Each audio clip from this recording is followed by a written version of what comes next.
So, the Master Sword is the weapon used by the hero to fend off the darkness that threatens the land. Its blade, the Blade of Evil's Bane, has saved Hyrule several times throughout the series. And without the blade, the kingdom would have fallen into ruin. So what would happen if the forces of darkness arose, but there was no Master Sword to fight against it? Well, it probably wouldn't end well for Hyrule, wouldn't you think? Any guesses as to what will happen to our favorite Gothic kingdom of Lorule? I'm Cornelius Belmont, and let's talk about how Link doomed Lorule.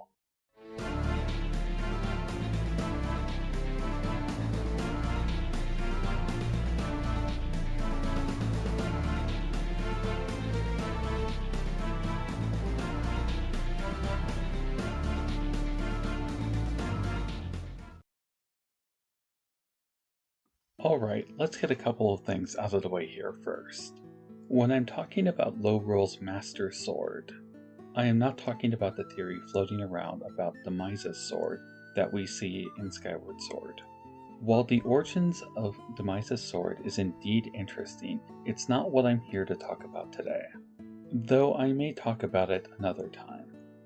Today I am talking about the events we see in the game A Link Between Worlds, a sequel to A Link to the Past. As many of you likely know, A Link Between Worlds follows the events of A Link to the Past, but a few games happen before it. Those games are Link's Awakening and the two Oracle games. A Link to the Past is the relevant one here, though. You see, in that game, you are able to take the Master Sword to the smithery, where it can then be tempered and strengthened. The only time it had been shown to be tempered like this before was in the original crafting in Skyward Sword. But even that was an unusual form of tempering, as to what we see in A Link to the Past, which looks more like traditional blacksmithing from our real world. It kinda makes you wonder how Fi would feel about this. After the sword is tempered, you can then take it to the Great Fairy inside the Pyramid of Power, where she will bless it and make it even stronger. The sword is then returned to its pedestal in the Lost Woods after the events of the game, and Link would then move on to more adventures. The next incarnation of the princess and the hero appear in A Link Between Worlds, and that hero, after gaining the Master Sword, also ends up taking it to the smithy to have it tempered. This time, however, he uses a rare Master Ore that he found during his journey. This is where our problem lies. To fully understand the gravity of the situation, we need to go over the history of Lorule. And while it isn't as fleshed out as the beautiful timeline we have for Hyrule, it does have some pretty significant events. Princess Hilda explains the history at the end of the game, and based on Lorule being a reflection of Hyrule, there are a few things we can take away from her explanation. The big things are that it had a creation phase, where a Triforce was created that would sustain the world, much like Hyrule, and that their Triforce was also based off 3 virtues. Princess Hilda does not tell us what those virtues are, but she acts like those virtues are different from the power, courage, and wisdom of Hyrule. From there, the Kingdom of Lorule was created, presumably by the Lolians of their world. With the Relic of the Gods in their possession, the people began to fight over its power, as this Triforce would also grant wishes to whoever touched it. As such, war raged and the people suffered. Realizing that the fighting would only continue on, the royal family made the terrible decision to destroy their Triforce completely.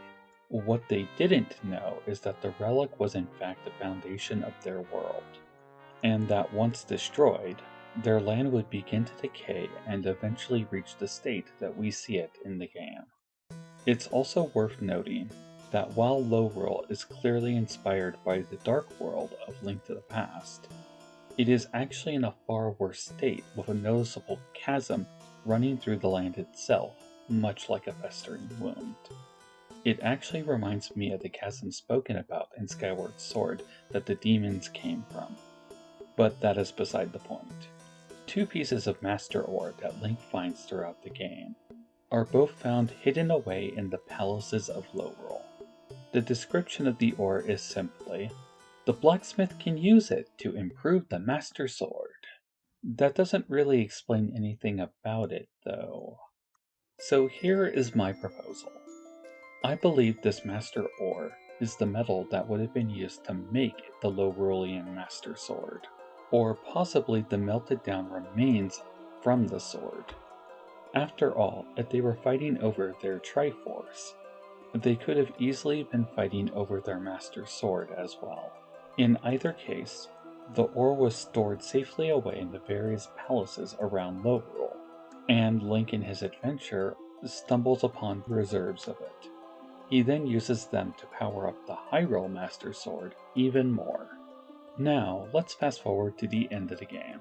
Link uses the Master Sword along with the Bow of Light to defeat Yuga Ganon.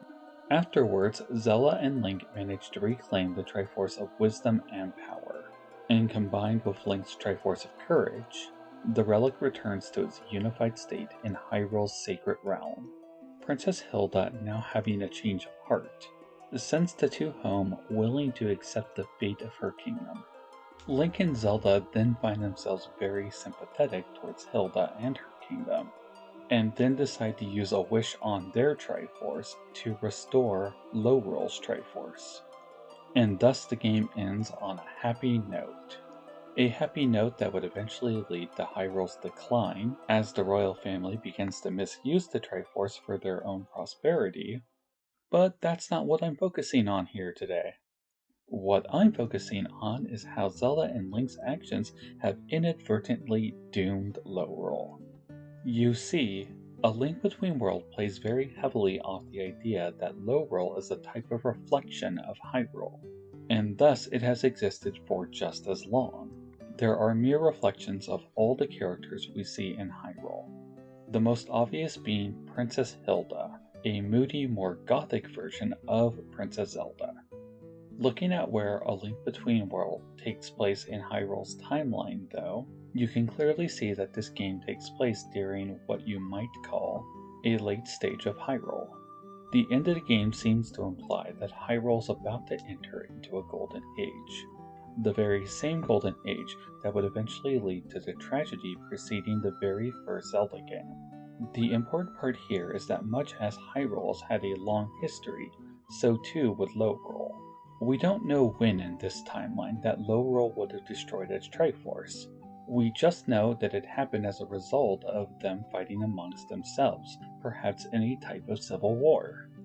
So if we look at Hyrule's timeline in The Legend of Zelda Encyclopedia, or a point in time in which this could have happened, and assuming that Lorule, being a reflection of Hyrule, would have suffered similar events, it seems likely that the civil war before Ocarina of Time would be the best bet.